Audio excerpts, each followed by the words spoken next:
Hey, what's going on, everyone? This is Mitch. Good Sunday morning to you all. Hope you guys are getting up, feeling well this morning, having a great start to your day. A great weekend out there so far.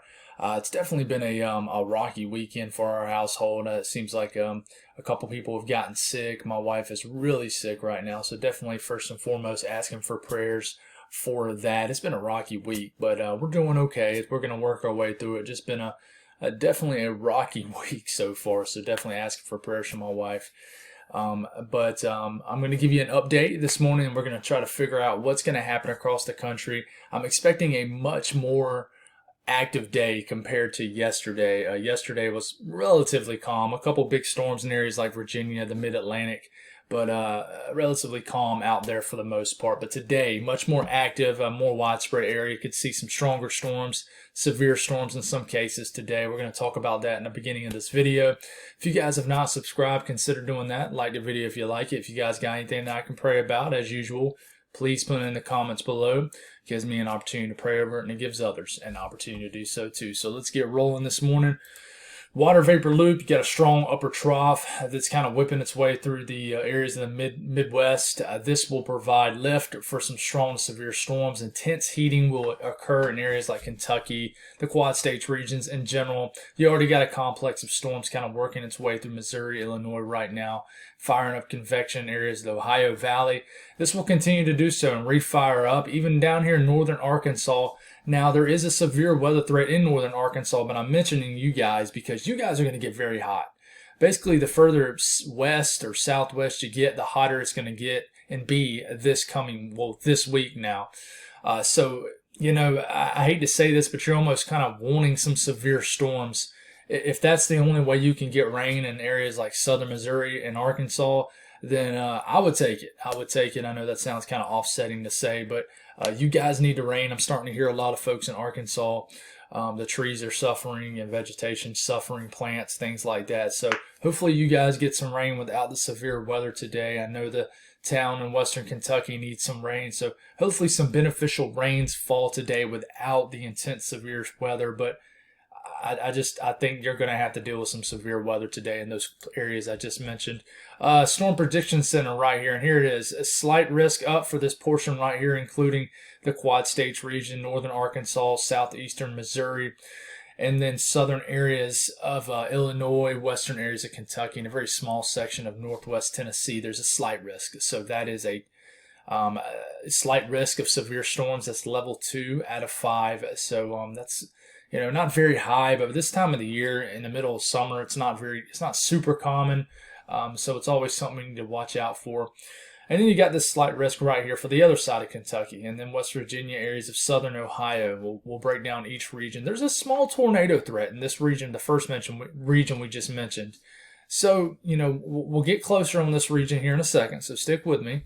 But there is a small tornado threat with this. There's enough, kinematics. Remember the kinematics is that wind energy, the wind pattern a lot that you need for severe weather. There's a little bit there to provide a little bit of spin to the atmosphere, so we'll watch out for this. But the wind threat, the biggest threat with each region right here, a damaging wind threat will be there today, and it's something we need to pay attention to. Hail threat will be there, but just not as high. But the wind threat of 15% risk, 25 miles on any given point in these yellow areas to see wind damage. That is winds approaching 55 to 60 miles per hour.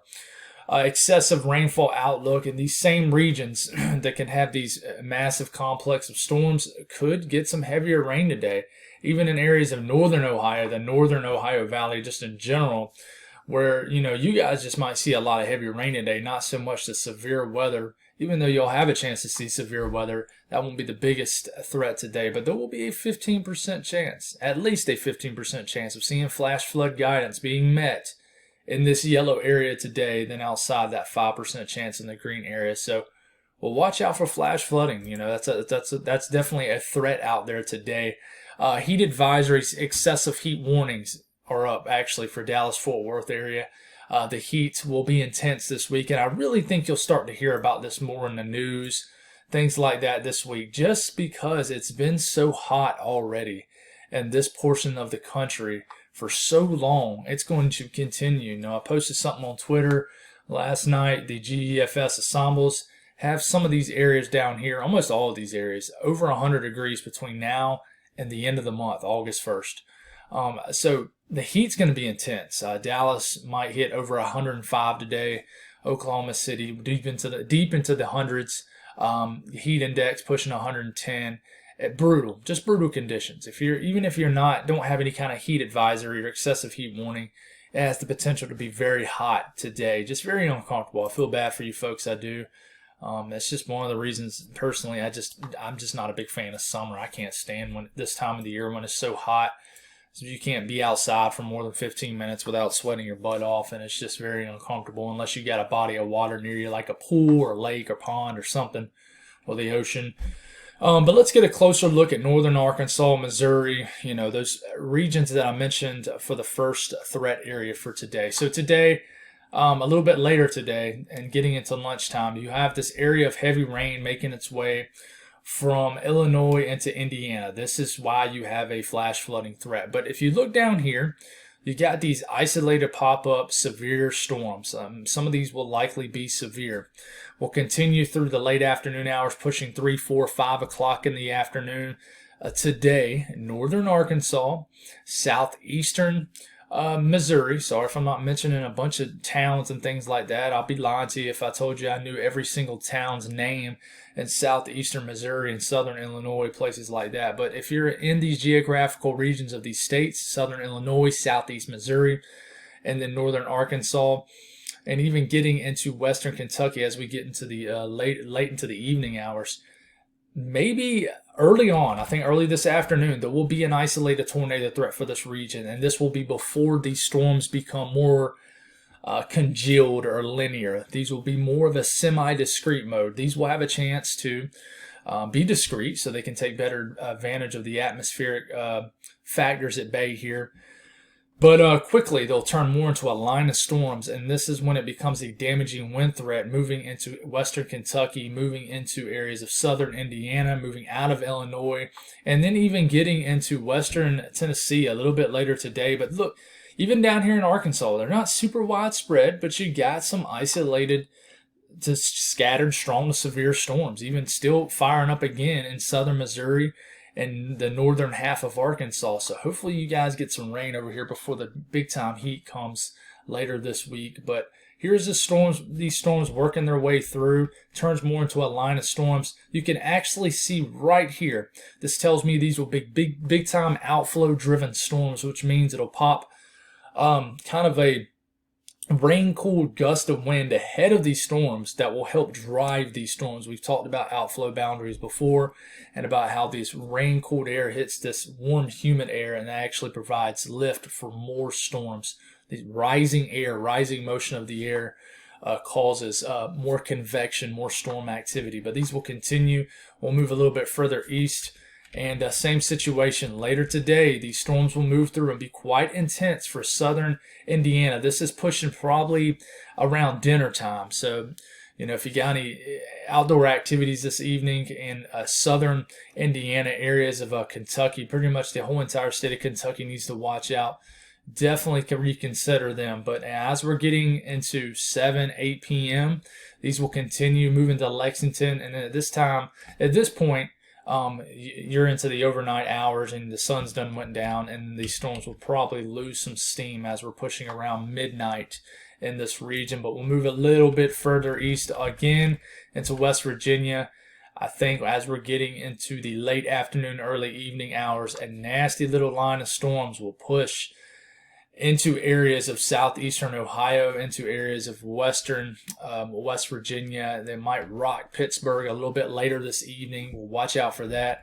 And then maybe a strong storm or two in areas of Virginia, which they love to be photogenic. There's a real known storm chaser in that area named Peter, who always gets some nice shots there in VA.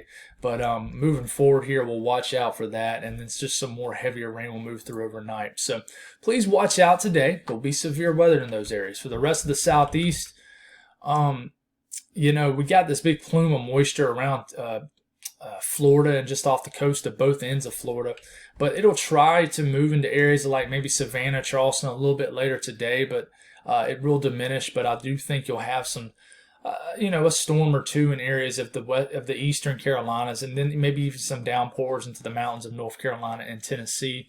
But these are the severe storms that we're talking about up here. And then maybe just an isolated shower or storm somewhere in the middle, but it'll be very, very isolated. The northeastern U.S., as we're getting into probably this afternoon, this evening, a strong storm or two could start to enter the area of New York State, areas of northwestern PA. You could have some strong storms in and around the Baltimore, Washington, D.C. area that might enter the Delmarva a little bit later this evening. This is starting to get into probably around 7, 8, 9 p.m. This could be a pretty intense storm moving into western PA. We'll see how much steam this holds as you work into the overnight hours, but I do think as you're getting into around midnight, 1, 2 a.m., just a round of moderate to heavy rain could make its way into the interior Northeast. And, you guys for your Monday morning might wake up to a pretty rainy morning across the interior Northeast as this pretty strong low pressure, this upper trough, if you will, continues to work its way northeast. So the south central U.S., you guys will just be baking a day, maybe an isolated storm or two in areas of western Oklahoma. Hopefully you guys can get a storm or two, maybe some showers and storms in southern sections of Louisiana. But seeing if these actually make it into Texas, I doubt it, but we'll hope they do. The north central U.S., pretty quiet because behind this upper trough, more stable conditions move through. But I think it'll be a very quiet day for almost the entire area, unless you're in southern Michigan. And then getting into the areas of the Ohio Valley, that's when it gets a little bit more active. Temperatures today, rain-cooled air will be dominant here in areas of the Ohio Valley. But just south of this boundary where these storms fire up, intense heating will probably occur, and all the way up into Kentucky where you'll get into the 90s. But once you start to get into western Tennessee, Mississippi, points west, it gets very uncomfortable very fast, well into the hundreds. Southeast, pretty average temperatures, highs in the upper 80s, low 90s. Northeast, some pretty decent heating will occur ahead of this upper trough where you have basically a moist flow out of head, and intense heating normally occurs ahead of these upper troughs, but temperatures well into the 80s. It'll definitely feel like summer across the I-95 corridor, all the way up into the down east areas of Maine. We'll get into the mid to upper 80s. The north central U.S., it'll be pretty warm today, but it's pretty average this time of the year. But big time heating occurring all the way into the northern plains, where you even have heat advisories into Montana, where certain areas of Montana could get over 100 degrees in the plains areas. So very impressive heat for this time of the year, for any time of the year. But that's all I got, guys. Thank y'all for tuning in. God bless all y'all, and have a great Sunday.